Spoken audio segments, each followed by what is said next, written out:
When planning any kind of service, you have to be sure that the capacity you put in place can deal with the demand that's coming through the door, especially in a sector like ours, where referrals can vary from week to week. Using a waiting list helps smooth this out, but managing a sustainable waiting list is all about matching demand and capacity. Too much capacity could mean wasting valuable resources. Too much demand and not enough capacity, and your waiting list will get longer until it's impossible for you to see all your patients within a maximum waiting time.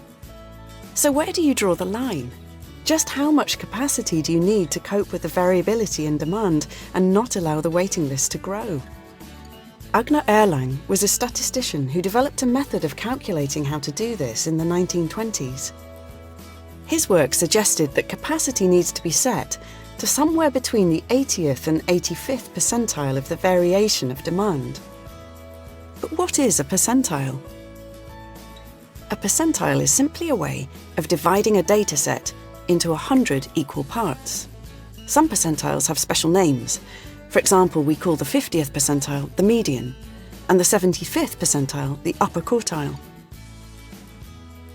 Let's say if you have a set of 10 measurements and put them in order from lowest to highest, because we have an even number of data points, the 50th percentile will be the midpoint between the two middle values, which in our dataset are 28 and 36. So this will be 32, because 50% of your measurements are either equal to or below that number.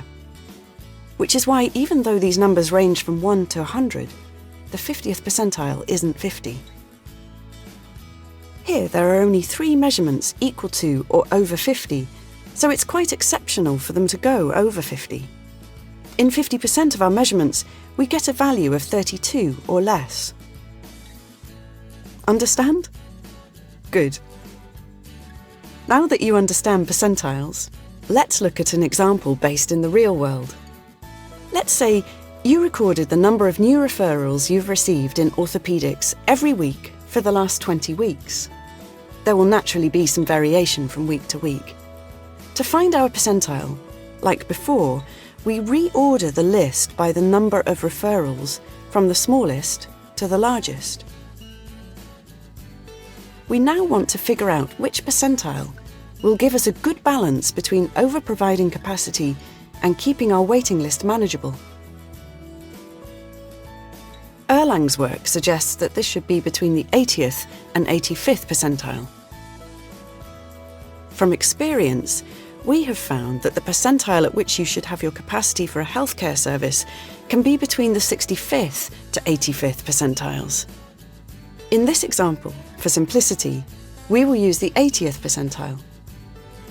80% of 20 is 16, so we take the week with the 16th highest number of referrals in it, which gives us a value of 75. Assuming that future demand behaves in a similar way, if we aim to see 75 people on our waiting list each week, in only 4 weeks out of 20 would demand outstrip supply, and our waiting list get longer. In the other 16 weeks, we should have enough capacity to meet demand, so the waiting list should get shorter or stay the same length. When trying to decide which percentile to set for the capacity of your own service, you'll need to look at 2 main factors: how urgently your patients need to be seen, and how variable your demand is. As a general rule of thumb, bigger services will experience less variation than smaller ones.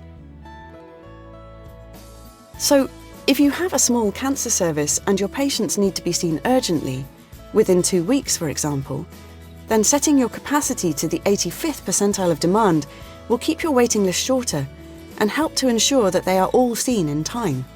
On the other hand, a large, non-urgent dermatology outpatient clinic with a relatively stable level of demand will probably have a bit more leeway. So setting the capacity to the 65th percentile of demand might be a better way of resourcing your clinics in this instance. It is only by gathering and reviewing your own figures and assessing the needs of your service and patients that you'll then be able to make an informed judgment about which percentile value to use.